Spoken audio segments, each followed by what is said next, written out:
अठस्तरीतम स्वाधीनता दिवस को संबलपुर खडुरा समाज पक्षरु मानेश्वर ब्लॉक रो हुमा VSS जरानिवास ठारे अंतवासी गहन पालन करा जायथिला।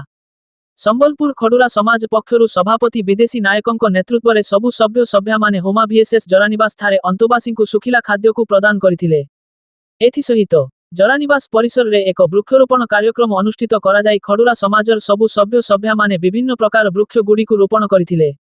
एथिरे संबलपुर खडुरा समाज पक्षरु संपादक राजेंद्र कुमार नायक, उपसभापति निरंजन नायक, उपदेष्टा विश्वनाथ नायक, राज्य कार्यकर्ता रवींद्र सुबुद्धि, जिला संयोजक कृष्णचंद्र नायक, संबलपुर कार्यकर्ता श्रीकांत नायक, भवानी शंकर महापात्र, त्रिनाथ नायक, रामचंद्र नायक, खडुरा समाज संबलपुर महिला शाखार सभानेत्री सस्मिता साहू, संपादिका जुली महापात्र, कोषाध्यक्षा चुमकी नायक प्रमुख उपस्थित रही कार्यक्रम को परिचालन रे सहयोग करथिले।